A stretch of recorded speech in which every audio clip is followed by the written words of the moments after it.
Este aqui é Israel, um dos países mais desenvolvidos do Oriente Médio, mas o seu território tem um grave problema geográfico.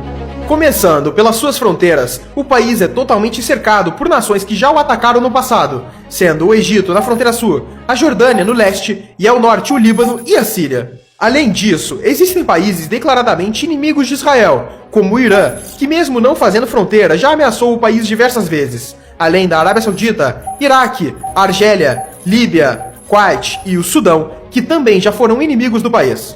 Isso sem falar dos conflitos internos que acontecem com a Palestina na faixa de Gaza e na Cisjordânia. E um dos motivos para isso acontecer é que todo esse território é muito estratégico, dado que aqui temos o Levante, uma região que se estende desde o Oriente Médio até o sul dos Montes Tauro na Turquia, sendo limitado a oeste pelo Mar Mediterrâneo e a leste pelo deserto da Arábia e da Mesopotâmia.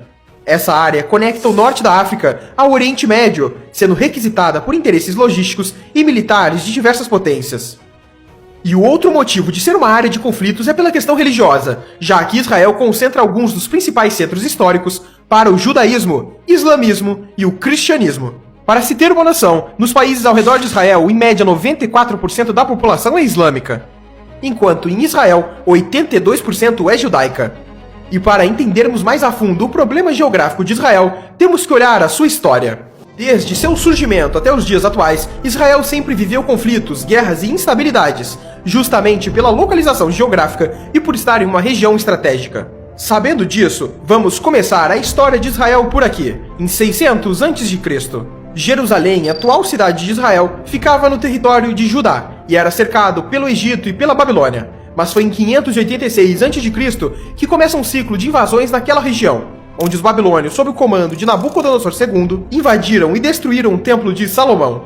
E logo em 538 a.C., Ciro, o Grande da Pérsia, conquistou a Babilônia e grande parte do Oriente Médio. Depois dele, por sua vez, com o avançar da Macedônia sobre a região, Alexandre o Grande conquista Jerusalém.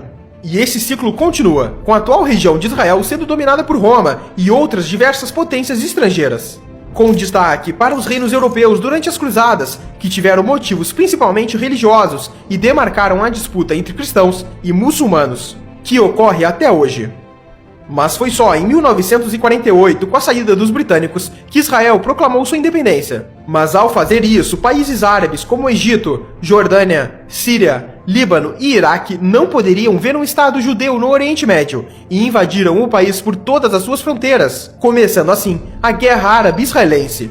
E o Estado judeu, mesmo com tantos inimigos, venceu essa guerra, além da Guerra do Sinai em 1956, Guerra dos 6 Dias em 1967, Guerra do Atrito em 1970, além da Guerra do Yom Kippur e tantas outras que ocorreram, com Israel vencendo todas elas. E isso acontece em grande parte pela estratégia israelense de defesa, que por problemas geográficos e por ser um país pequeno e com pouco território, Israel não pode se dar ao luxo de recuar de seus inimigos, já que estaria entregando seu próprio território para os mesmos.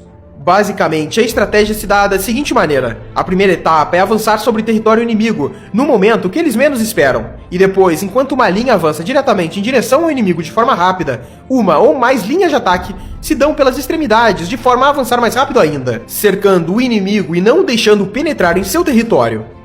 Em exemplos históricos, na Guerra dos 6 Dias, Israel estava cercado por inimigos. Então, durante a madrugada do primeiro dia de guerra, 178 caças israelenses levantaram voo e atacaram bases aéreas no interior do Egito, antes que os caças egípcios a atacassem no dia seguinte. O mesmo aconteceu com ataques terrestres, dado que no mesmo dia do ataque aéreo, soldados israelenses avançaram contra posições egípcias, que estavam entrincheiradas, com investidas diretas e pela retaguarda.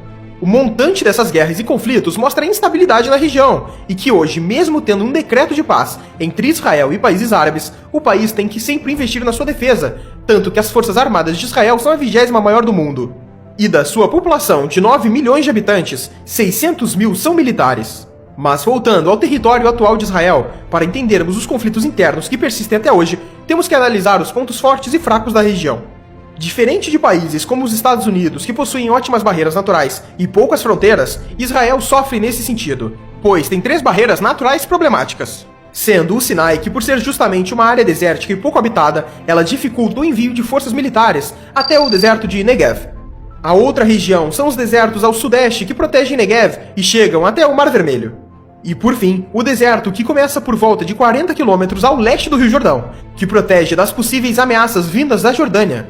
Mas essa região em específico só funciona se Israel mantiver o controle da Cisjordânia, uma região de maioria palestina, o que é um problema para o país. E talvez esse seja o maior problema geográfico de Israel, os conflitos com a Palestina. Basicamente, a Palestina é um território dividido em duas partes, sem ligação por terra, a Cisjordânia e Gaza. E dentro desses territórios temos regiões sob controle civil palestino e regiões controladas por Israel, conhecidas como assentamentos, que são como bairros protegidos por cercas e pelas forças israelenses.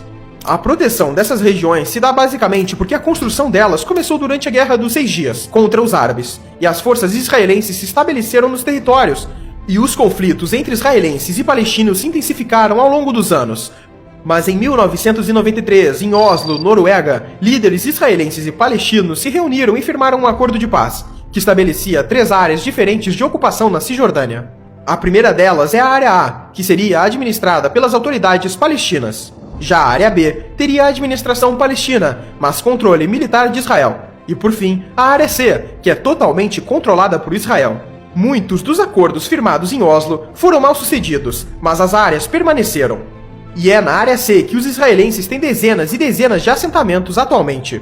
Já a faixa de Gaza também é um território preocupante, pois é uma região densamente povoada, onde muitos refugiados palestinos se instalaram. E nela, a quantidade e a recorrência de conflitos entre palestinos e israelenses é ainda maior. E foi por esse conjunto de fatores que em 2002 os israelenses começaram a construção de um muro que se estende por todo o território entre Israel e a Cisjordânia. O mesmo aconteceu na cidade de Jerusalém, onde temos um grande muro que ronda todo o território. E falando em Jerusalém, esse é o ponto final. O interesse pela cidade se dá pelos vários lugares religiosos nela. Por exemplo, os principais lugares judeus que se destacam são 2, o Muro das Lamentações e o Monte do Templo. Já para os cristãos, em principal, é a Igreja do Santo Sepulcro, e para os islâmicos, a Cúpula da Rocha. E hoje em dia, a cidade inteira está sob controle de Israel, e as perspectivas para o futuro são que continue assim. Mas as ameaças pela tomada de Jerusalém por parte de países árabes continuam. Os países lutaram pela tomada de Jerusalém durante sua história, e isso pode voltar a acontecer.